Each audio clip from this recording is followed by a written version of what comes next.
बिस्मिल्लाहिर्रहमानिर्रहीम। कल्लत हीलती अंत वसीलती अदरिकनी या रसूलल्लाह सल्लल्लाहु अलैहि वसल्लम।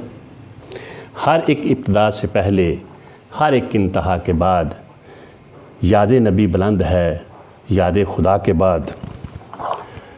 दुनिया में इख्तराम के काबिल हैं जितने लोग, मैं सब को मानता हूँ मगर मुस्तफ़ा के बाद। मैं हूँ प्रोफेसर मोहम्मद मुनीर कादरी, सदर शोबा education, government जनाह Islamia college Sialkot.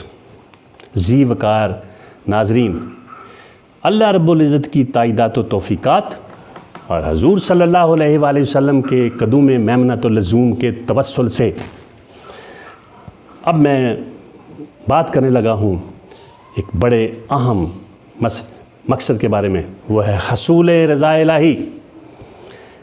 इस्लामी तरीक़ के तमाम अकाबरीन जितने भी असलाफ़ हैं, अमायदीन, मुज्तहिदीन और बड़े बड़े जो स्कॉलर हैं इस्लामिक एजुकेशन के, वो जब इस्लाम के मकासद बयान करते हैं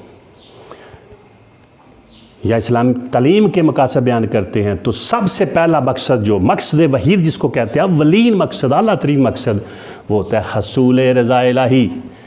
कि एक मुसलमान की ज़िंदगी का सबसे बड़ा मकसद है कि उसका रब उससे राज़ी हो जाए। तो अटेनमेंट ऑफ गॉड्स विल, अल्लाह की रज़ा हासिल करना। अब इसको मैं समझाना चाह रहा हूँ। हसूल रज़ा इलाही के फिर रब खुद ही बयान करता है ये कैसे होता है, मैं कैसे राज़ी होता हूँ। वो कहता है दो तरीके हैं, एक है खालिक की इबादत यानी मेरी बात करो, दूसरा है मखलूक की खिदमत। तो मैं राज़ी हूँगा खालिक की इबादत और मखलूक की खिदमत। खालिक की इबादत के लिए उसने निज़ाम इबादात, रियाज़ात, ताआत, वज़ाइफ़, अज़कार, मुजाहदात, मुराकबात, मुकाशफात वो दिया है।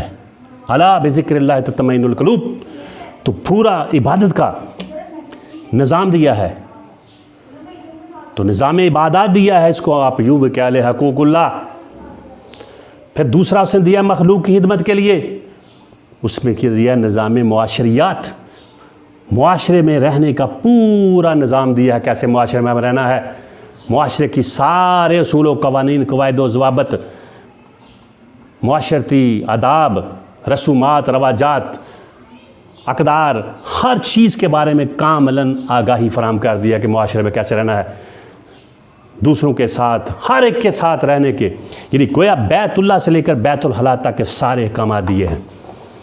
तो निज़ाम मुआशरियात दिया है। फिर निज़ाम सियासियात दिया है मखलूक खिदम के लिए कि वोटर, सपोर्टर, कन्वेंसर, सेक्रीफाइसर वो कैसे होने चाहिए, उम्मीदवार और कैंडिडेट की उन्हें कैसे होना चाहिए, सियासी निज़ाम कैसा होना चाहिए, उसका मकसद क्या होना चाहिए, सियासत के उसूल व कवानीन वो हमारे सामने रहनुमा उसूल व कवानीन दे दिए हैं खुलफाए राशिदीन की शक्ल में, ताजदार कायम ज़िंदगी की शक्ल में। तो पूरा दिया है निज़ाम सियासियात। फिर निज़ाम मादियात दिया है, मुआशियात, पूरा नाप तोल के सूल दिए हैं, पूरा सिस्टम दिया है जिसको हम फॉलो करके एक भरपूर बेहतरीन मुआशरी ज़िंदगी गुजार सकते हैं।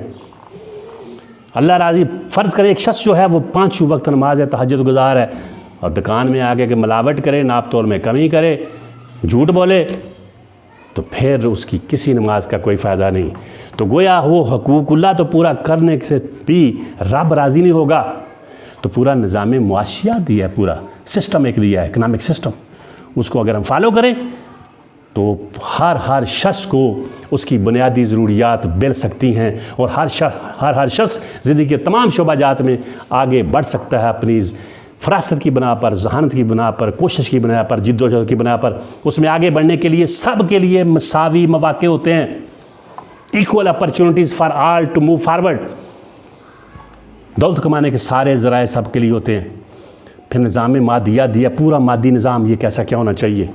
फिर निज़ाम अखलाकियात दिया है कि आपने पूरा एक सिस्टम दिया है कि आपने मुआशरे में ना, तो फिर आपने लोगों के साथ, बड़ों के साथ, बराबर वालों के साथ, छोटों के साथ, मुस्लिम और गैर मुस्लिम सब के साथ आपने कैसे बर्ताव करना है, सलूक करना है, गुफ्तगू करनी है, उनके साथ कैसे रहना है।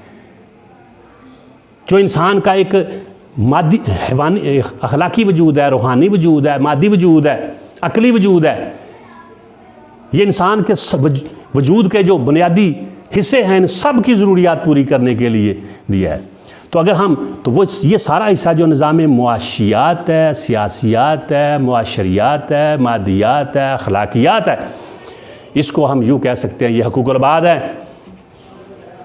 वो हुकूकुल्लाह, ये हुकूकुल बाद। हत्ता कि इंसान आगे बढ़ता है इस्लाम, और आप क्या फरमाते हैं कि तुम्हारे नफ्स के भी हुकूक है। हम अपने आप को भी खुद अजीती नहीं कर सकते, नुकसान नहीं पहुँचा सकते। ला रहबानियत फिल इस्लाम, अपने आप को, अपने जिस्म को भी अजियत नहीं पहुँचा सकते। अपने नफ्स के भी जायज़ तरीके से हुकूक पूरे करने हैं, और ये करने चाहिए। ताजदार कायनात सल्लल्लाहु अलैहि वसल्लम ने एक साहबिया की शादी की, कुछ अर्से बाद मिले, आप पूछा कि तुम्हारा खामद कैसा है? उसने कहा जी बहुत ही नेक है, रात सारी बात करता है, दिन को रोज़ा रखता है। आप उस साहबी से मिले, आपने फरमाया तुम्हारा सारी रात बात करने और दिन को रोज़ा रखने से बेहतर है कि अपनी बीवी के हकूक़ पूरे करो, मेहनत करो, कमाओ, खाओ, बीवी बच्चों के लिए काम करो।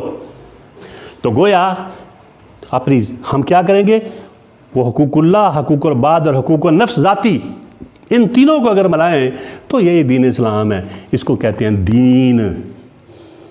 वो जो हुकूकुल्लाह है वो मज़हब है, बाकी दुनिया है, दोनों को मनाया दीन। इसको फॉलो करें तो फिर अल्लाह की रज़ा हासिल होती है एज ए टोटो कुल के तौर पर। या अय्युहल्लज़ीना आमनू उदखुलू फिस्सिल्मि काफ़तन वला तत्तबिऊ खुतुवाति शैतान इन्नहु लकुम अदुव्वुम मुबीन। ऐ ईमान वालो, इस्लाम में पूरे के पूरे दाखिल हो जाओ और शैतान के कदमों की पैरवी ना करो, बेशक वो तुम्हारा खुला दुश्मन है।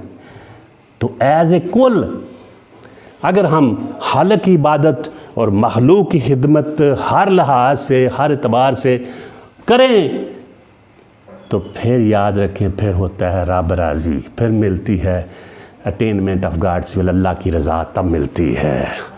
खुदा की रज़ा चाहते हैं तो आलम, खुदा चाहता है रज़ाए मोहम्मद। Be realist, always do love yourself and do love what you do. वमा तौफीकी इल्ला बिल्लाह।